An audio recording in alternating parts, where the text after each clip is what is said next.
andan? Hola, ¿cómo andás? ¿Todo bien? ¿De qué están hablando? De la nota que pasó José Grupo. ¿Cuál nota? No vi nada.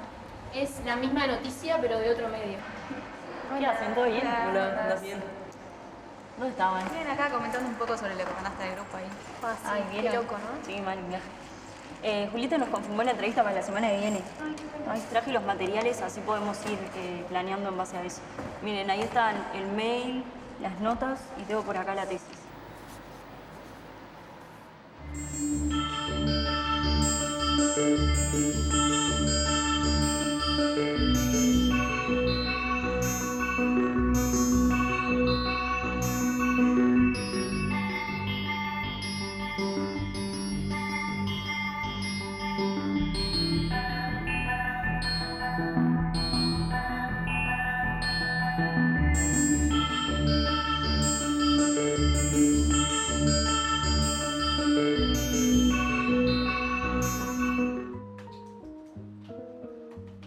En este capítulo conoceremos la investigación titulada No vale copiar, que realizó la periodista Julieta Núñez, egresada de la Facultad de Información y Comunicación de la Universidad de la República.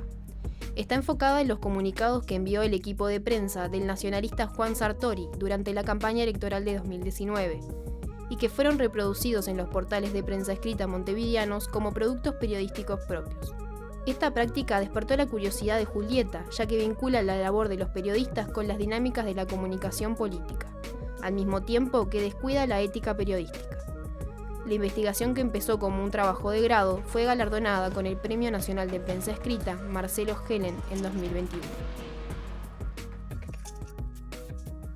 Hola Julieta, ¿cómo estás? Bueno, bienvenida de nuevo a esta casa que es la FIC. Para nosotros es un orgullo y un placer tenerte acá hablando de nada más y nada menos que tu investigación periodística No vale copiar. ¿Cómo estás? Muy bien, muy contenta de estar acá, la verdad. Sí, bueno, muchas gracias por venir. No, muchas gracias por invitarme. Julieta, ¿se podría decir que los portales nacionales copian y pegan información sin hacer referencia a la fuente de origen? Bueno, se puede decir que ha sucedido alguna vez. No sé si se puede decir que es una práctica constante o que la podemos ver siempre y en todos los portales. Sí podemos decir que sucedió por lo menos una vez en varios portales en un periodo de tiempo, porque eso fue de alguna manera lo que comprobé con la investigación. ¿Y en qué momento decidiste meterte con este tema? ¿Qué era lo que te inquietaba? En realidad, la manera en la que llegué a este tema no fue directamente con la pregunta con la que iniciaron, que es los medios en sí, los medios digitales y esta práctica, sino los políticos y los políticos en particular outsiders, o sea, quienes no eran parte de la política y que al ingresar a la política, principalmente del mundo empresarial, traían consigo esas prácticas del mundo empresarial para el mundo político, que obviamente se mueve de otra manera. Entonces eso me interesaba bastante porque acá en Uruguay es algo más disruptivo de todo lo que ya se veía. Claro, es algo reciente, no sucedía. Tenemos una política muy tradicional y los políticos siempre habían, incluso de familias de políticos, ¿no? Apellidos que se repiten generación tras generación en el Parlamento y en otros cargos políticos.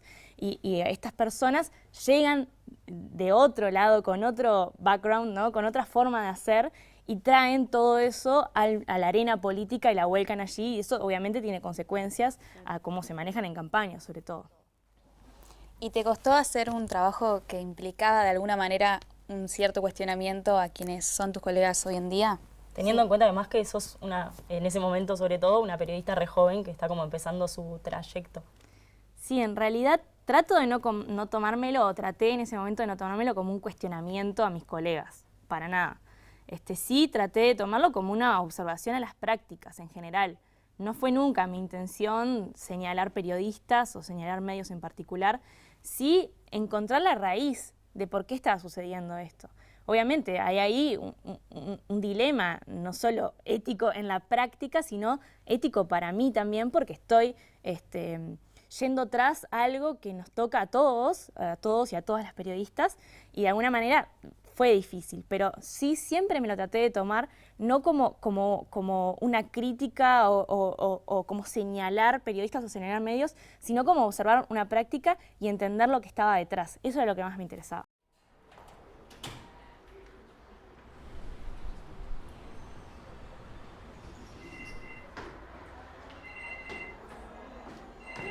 Hemos discutido ese asunto acá cuando recibimos a Julieta el año pasado. Recuerdo haber trasladado el tema del Consejo Directivo y que el Consejo expresara la preocupación por esto.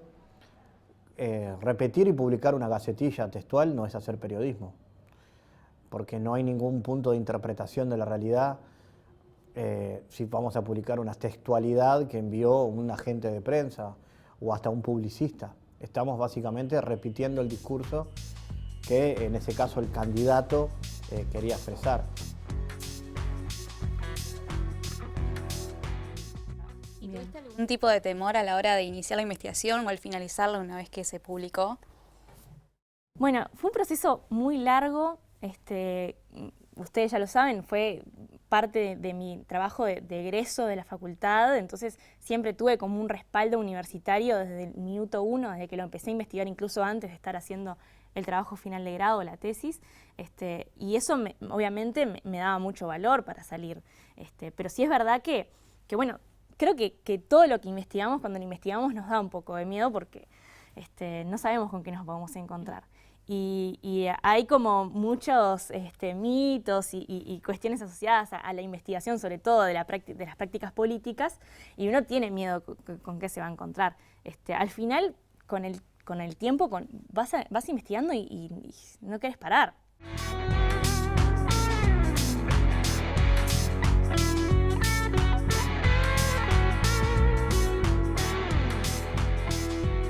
Cuando Julieta se acercó con el tema inicial de investigación, tuvimos que conversar un poco para bajarlo un poco a tierra y sí hacer algunos recortes, sobre todo porque, bueno, tomar todos los medios de alcance nacional era un trabajo inabarcable, hay que estar haciendo un registro a posteriori de lo que todos los medios publican. Entonces nos quedamos con prensa escrita digital, ¿no? Fue como un primer recorte. Sobre todo porque son los más proclives justamente para lo que ella también quería analizar, que eran comunicados que se mandaban desde la prensa de un candidato en formato justamente de nota escrita. Entonces, el tema del copiar y pegar, digamos, es una de las lógicas que más concretamente en la prensa escrita y en particular en la digital, en la electrónica, suele ser un lindo tema a indagar y que de repente se puede presentar ahí alguna práctica que no sea la ideal de parte de los medios, de copiar y pegar sin citar la fuente, ¿no? Y sin entrecomillar. Y en cuanto a la metodología, ¿cómo fue? ¿Cómo decidiste en qué medios te ibas a centrar, qué ibas a buscar? Bueno, yo sabía que todo este trabajo iba a estar desde el principio muy relacionado con la tecnología, ¿no? con los medios digitales. Porque era la forma que yo tenía de poder verificar que lo que yo quería comprobar era así, no había otra forma de hacerlo. Entonces, obviamente ahí fue que me decidí centrar en los medios digitales porque era donde estaba sucediendo y donde yo podía comprobar. Yo podía agarrar un comunicado que había llegado del correo y compararlo con una nota que había salido en un medio de prensa digital. Después, además, incluso las herramientas del mundo digital me lo permitían, porque yo podía copiar, comparar, ¿no? Usando diferentes herramientas, eso me lo permitía. Entonces yo sabía que iba a utilizar herramientas de ese mundo y la metodología estuvo como muy asociada a eso. O sea, los primeros meses fue de relevamiento, de leer los comunicados y tratar de buscar, mediante la búsqueda avanzada de Google, las notas en las que esos comunicados aparecían. ¿Pudiste entrevistar a periodistas de los medios y lograr que reconocieran que caían en estas prácticas? Sí, no sé si hay como cuestiones que son como más sutiles a veces, ¿no? Obviamente, pero sí, logré hablar con ex periodistas de Montevideo Portal, con un director periodístico en ese momento de La República y con la directora periodística también de Montevideo Portal. Eran las fuentes principales, o sea, sin esas fuentes no había investigación, yo sabía que lo tenía que conseguir. No fue tan complicado, como les dije, tuve ese respaldo de la universidad que era súper importante. A todos los lugares a los que llegaba a golpear o a llamar, explicaba que desde ese lugar lo estaba haciendo, aunque obviamente eso me llevó que después cuando lo quise publicar volví a consultar en muchos de los casos, en los que me habían dicho explícitamente que en realidad me estaban brindando esta información porque era para la universidad. ¿Y hubo algún tipo de reclamo o presión una vez que se publicó tu investigación en sala de redacción? Bueno, no sé si reclamo como tal. Sí recibí en concreto la comunicación de quién era, porque cuando la nota se publicó ya no lo era, la cabeza del equipo de comunicación de Sartori, en concreto queriendo, bueno, en particular, criticando algunas cosas de la investigación, teniendo o comunicándome su postura de que no estaba de acuerdo con algunas cosas, y además, en concreto, y que esa creo que es la parte como más complicada, o que se puede llegar a complicar un poco más, queriendo cambiar una parte. Eso obviamente es todo un dilema, ¿no? Para la periodista, para el periodista, cuando te encontrás con una persona que además, en este caso en particular, fue una fuente que yo fui a buscar muchas veces y la fuente no quiso hablar. La última vez que logré hablar con ella me dijo que no iba a hablar, entonces, bueno, obviamente que después recibir este tipo de comunicación es bastante complicado y en concreto lo que decía es que una de las cosas que yo había puesto estaba mal. Yo estaba convencida de que eso no estaba mal, sabía que no estaba mal y no iba a cambiarlo. Lo que esta persona quería era que se cambiara. Entonces yo lo que hice en ese momento y que me parece que es lo que hacemos los y las periodistas cuando pertenecemos a un medio, publicamos en un medio que tenemos respaldo, es decir, bueno, hablar con los editores, ¿no? Estas cosas, en particular, este tipo de no sé si llamarla presiones, pero sí de intenciones, pueden hacer que haya como algo, una cosa que se llama autocensura, ¿no? Que es que no hay una persona que te dice que no lo hagas, pero vos no lo haces, ¿no? O sea, desde antes de hacerlo, desde antes de tener la idea de hacerlo, ya decidís no hacerlo, ¿no? Y me parece que eso es bastante complicado y que cuando, como lo digo en mi investigación, los gabinetes de prensa, los equipos de comunicación de los políticos, también de los sindicatos, también de las instituciones privadas, de las instituciones públicas, de las autoridades, esto es algo que funciona para todos lados, tiene una relación tan cercana con los periodistas, este tipo de conversaciones son comunes, ¿no? Y las consecuencias de esas comunicaciones muchas veces capaz las vemos, otras no. Y no podemos identificar cuando esa relación se vuelve algo más complejo para la tarea periodística. Porque estas relaciones se dan todo el tiempo.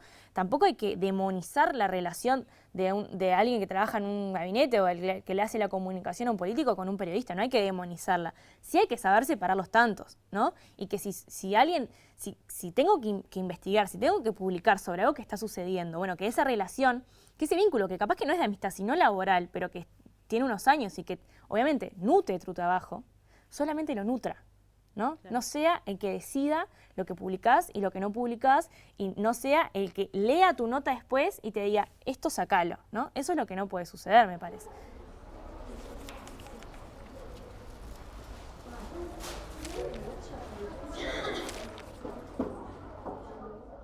Una vez que la nota se publica, que bueno, Julieta definió que fuera en el portal de Sala de Redacción, en el que ella era colaboradora honoraria, ¿no? En un medio que además es una materia de la FIC, y una vez que se publica la nota, lo que surgen son, bueno, algún reclamo de alguna persona que había intentado ser consultada para la nota y que en su momento había declinado, porque bueno, entendía que había alguna información que faltaba en la nota. Finalmente, a partir de conversar, ahí yo tuve que intervenir un poco como tutor y también como uno de los responsables del medio, porque yo soy docente de Sala de Redacción. Y bueno, conversamos y en muy buenos términos se entendió bueno, cuál era el alcance de la nota y que esa información justamente que alguna persona reclamaba aparecía linkeada en la propia nota. Entonces, nada, fue un episodio bueno, que si bien fue un reclamo con cierta insistencia, una vez que conversamos y que bueno, nos entendimos, no pasó a mayores. ¿Y qué fueron las cosas que te pedían modificar en realidad? Bueno, ahí había como una diferencia entre unas presiones en particular que se habían dado. Tengo que ir un poquito para atrás y explicar un poco de contexto. Había en ese momento, ahora no sabemos bien a qué se está dedicando, un portal de noticias que se llamaba Ecos, creo. Y era de propiedad de Sartori en ese momento. Este era un portal de noticias que funcionaba de manera independiente, tenía una directora periodística y periodistas que hacían un trabajo periodístico. De hecho, en mi investigación yo investigué en particular, obviamente, no podía dejar de, cuando estaba investigando esto, no podía dejar de mirar con atención a ECOS, y ECOS no tenía popularizada la práctica de publicar los comunicados de Sartori, no lo hacía ECOS. En un momento sucedió que hay versiones sobre esto, ¿no? Pero que desde el comando político de Sartori tomaron la decisión de que ECOS dejara de funcionar como un medio de prensa y pasara a funcionar como un brazo de comunicación de la campaña, ¿no? Un brazo de comunicación de Sartori.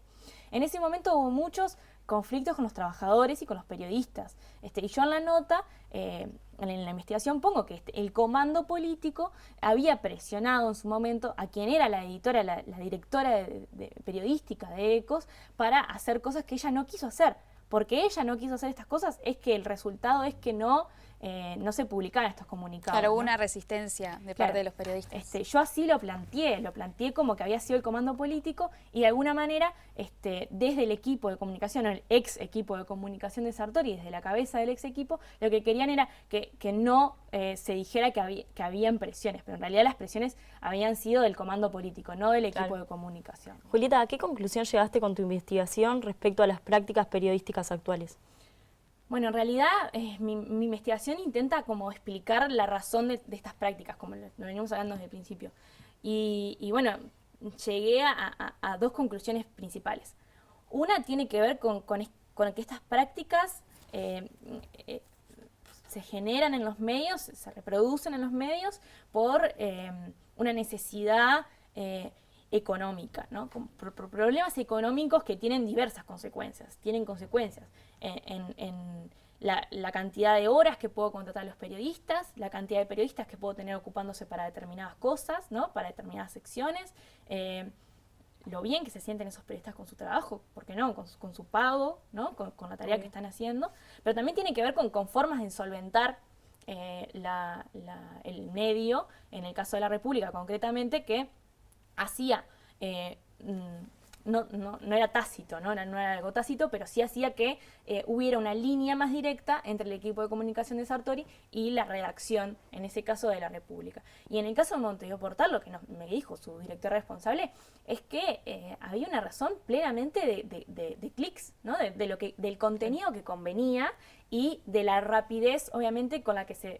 requiere un portal de comunicación, que es estar actualizándose constantemente. Entonces, es imposible creer que con una plantilla limitada, porque las plantillas no son infinitas de periodistas, se pueda estar siempre haciendo contenido con parámetros originales y con parámetros periodísticos 100%, ¿no? Entonces, cuando se intenta alcanzar esa cantidad de refrescar tanto la página, obviamente ahí hay una cuestión, y además lo que nos explicaba de alguna manera la directora periodística es que estas notas rendían, ¿no? Tenían muchos clics.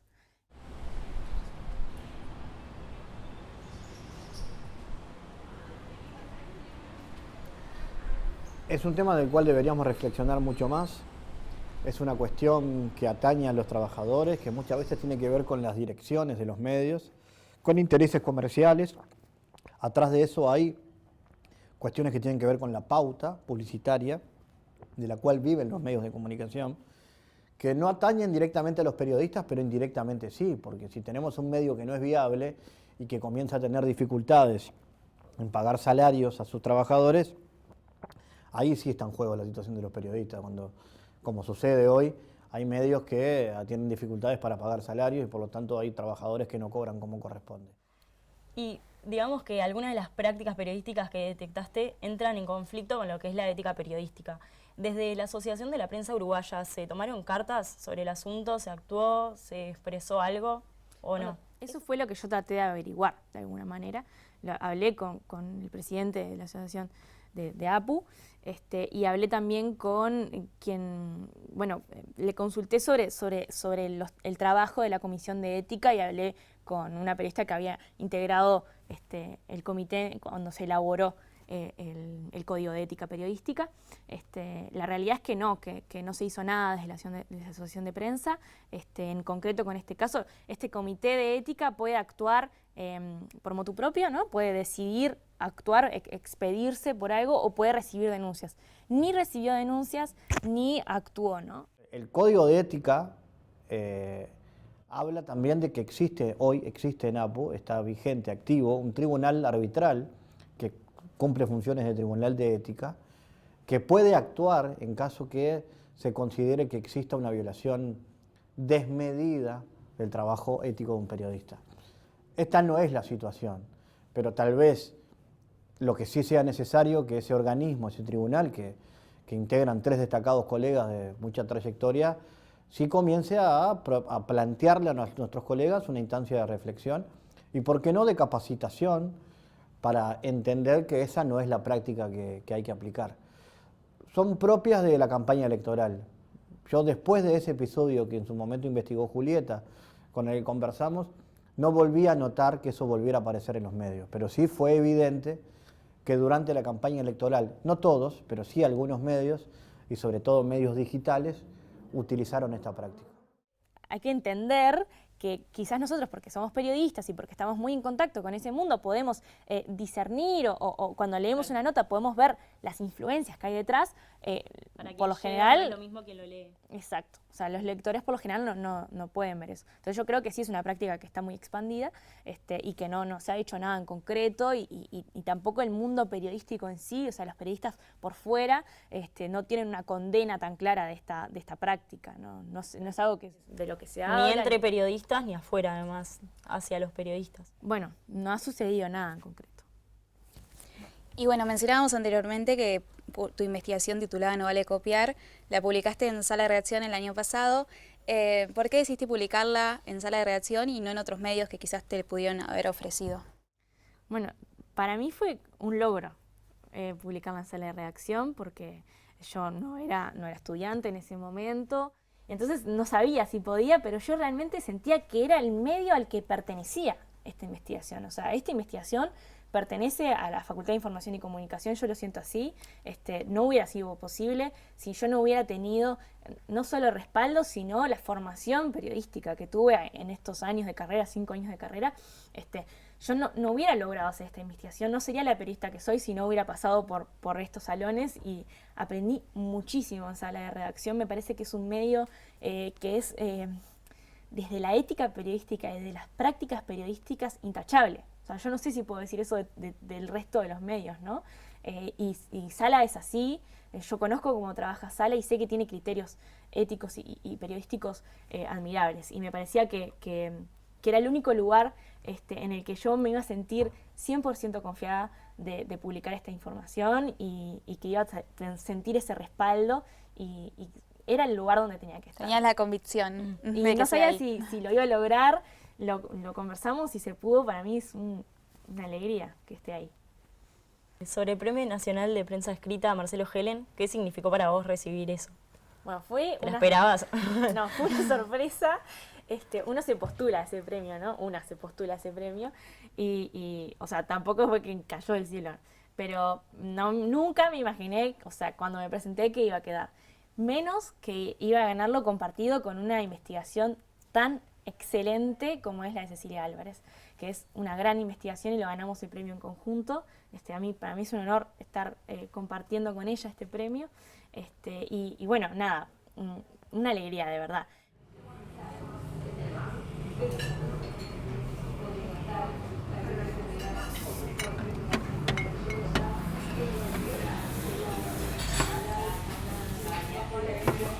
Cuando nos juntamos para esta edición del Premio Marcelo Helen, había una veintena, un poco más de 20, 23 creo, trabajos presentados que versaban de diferentes temas, ¿no? Y en el caso del trabajo de Julieta Núñez, lo que destacamos fue, lo novedoso para nosotros era que estábamos hablando de nosotros mismos.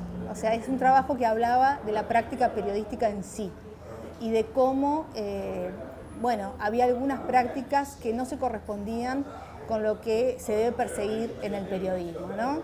El reconocimiento tan grande, el respaldo a esta investigación, no me lo esperaba, y además los comentarios del jurado fueron muy buenos. O sea, realmente fue una satisfacción leer que la razón por la que premiaban esto era porque entendían lo compleja que es esta práctica periodística, ¿no? Y la esencia de la investigación. Mi investigación nace desde una preocupación en términos democráticos de esta práctica periodística, ¿no? Cómo esta práctica periodística afecta a nuestra democracia, Claro. que es, creo yo, algo que los periodistas y las periodistas no podemos pasar por alto, ¿no? O sea, no podemos dejar de situarnos en el lugar de que con nuestro periodismo tenemos que construir, hacer una mejor democracia. Hay un tema que es muy preocupante y es lo que algunos colegas llaman periodismo de mouse, ¿no?